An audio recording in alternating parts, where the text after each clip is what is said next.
আসসালামু আলাইকুম। কি সুন্দর লাল গাছ। হয়তোবা গাছটা দেখে অনেকে চিনতে পারছেন। এই গাছটা হলো একের ভিতরে দুই। গাছটির নাম হলো সেলোসিয়া, লাল সেলোসিয়া যেটাকে বলে। আপনার এটা হলো একের ভিতর দুই বলতে আসলে বোঝাইতে চাচ্ছি হলো গাছটি যখন বাগানে লাগাবেন, মনে করেন আপনার পাতা তো কালার লাল আছেই, আর সাথে হইলো আপনার মনে করেন ফুলটাও ফুটবে হলো লাল। এই হইলো লাল সেলোসিয়া, যদিও লাল শাকের মতো অনেকটা দেখতে দেখা যায়।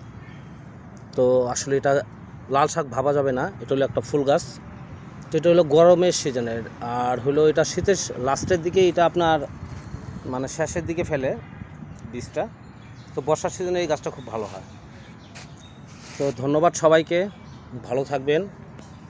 এই যে যদিও ফুল চলে আসতেছে, এটার স্টিকটা মোটামুটি আরও লম্বা হবে, 2-3 ইঞ্চির মতো লম্বা হবে, দেখতে মাশাআল্লাহ খুব সুন্দরই দেখা যায়।